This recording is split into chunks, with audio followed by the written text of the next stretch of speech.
Yes, alright. Nkwanirizaako nnyo oli ku Yugi Updates TV.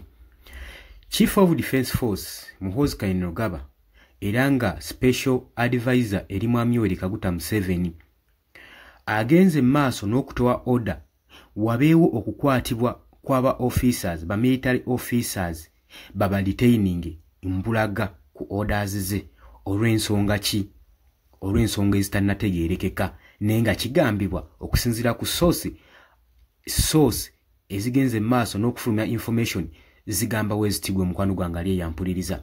Ffenna tubadde tulowooza nti order zino azitoyerwa kuba coincidence eyaguddewo ey'okukwata omuwagizi we yabadde ayambadde t-shirt ng'eriko ekifaananyi kya Muhoozi Kainerugaba ng'agenda maaso n'okukontestinga ng'agamba nti Muhoozi Kainerugaba agenda kuba ng'akontestinga ku bukulembeze bw'eggwanga mu general election za 2026. Era ono tetumanyi kikyabaddewo naye wabafuseewo obutakkaanya wakati w'abawagizi oluuyi olulala saako n'olwa Muhoozi Kainerugaba.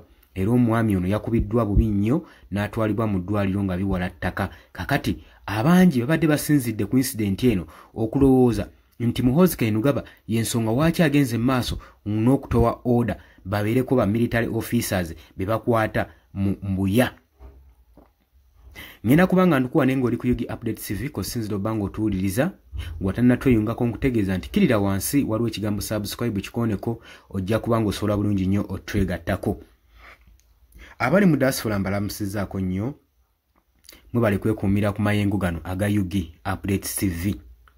Kakati nno okusinza ku information eva mu nsonda ezeesigika Muhoozi Kainerugaba kigambibwa nti nno atuye order eri Major General Richard Otto adetaininge ba officers ba military officers nga basinzira ku investigation egenda maaso etannaba kubanga etegeerekeka.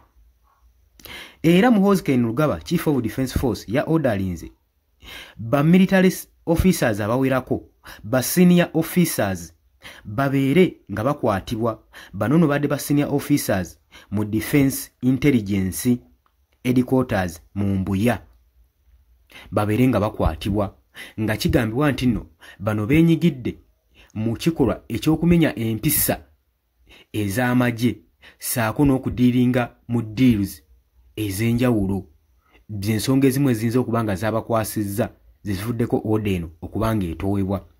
Jjukira nti nno gye buvuddeko emabega tulabye nga waliwo ba military officers ba senior military officers abagenda mu maaso n'okuwummuzibwa era nga waliwo abateereddwa ku lukalala okuli amannya g'abantu nga 1,300 n'omusobyo be bagenda okubeera nga bagenda mu retirement.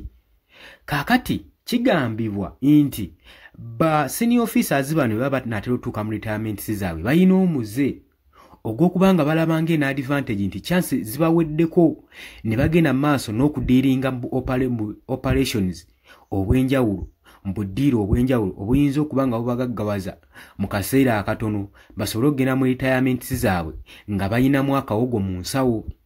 Njukira nti nno newankubadde bino ebirimu okwekaza ba military officers bano basasula omusaala buswaba nnyo oboolyawo nga ebamenyaamenya obusimbi buno tebubamala kwetuusaako ebaba baagala n'okusinziira ku mateeka agafuga mu military law tegabaganya kubeera nga bagaggawalira mu military intelligence.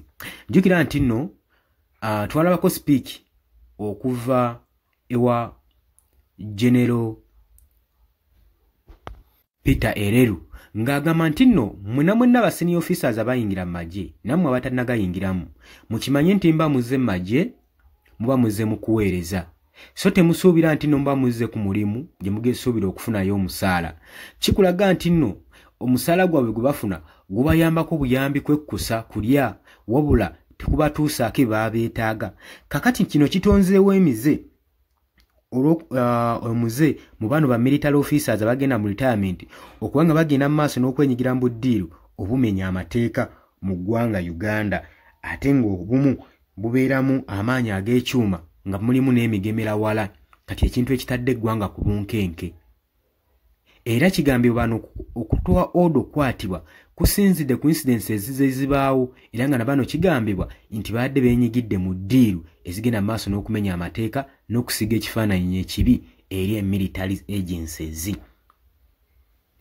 Source tenaba kubanga etuwa direct information ku kye kyaviiriddeko odo eno okutowa okwata ba senior officers bano, wabula military tebannavaayo kwogera ku occasion eno eyabaddewo, wabula tulinze singa information yonna egenda maaso n'okubanga efuluma tugenda kubanga tugireeta tukubuulire ddala bano bakwatiddwa mu ngeri kikubanga eggwanga libeera ku bunkeeke mu biseera nga bino naddala nga generations eta 2026 zisemberedde. Jjukira nti nno si lugamba nti nno okuba bano ba military officers nabo balina kubeera nga bastandinga ku side ya gavumenti, waliwo abeekyawa nga baagala enkyukakyuka. So kyandiyinzika okuba nga ne bano babalabyeko nga bali ku side endala nnyo, y'ensonga lwaki ba orderings okuba nga bakwatibwa. Ekyo nakyo kisoboka. Olowooza otya ku nsonga eno? Oli ku Yugi Update TV kosinza oba ng'otuuliza nkutegeeza gwe atannatweyungako kkirira wansi waliwo ekigambo subscribe okikoneko obeere ng'otwegattako. Mbaagaliza olunaku olulungi. Mwera.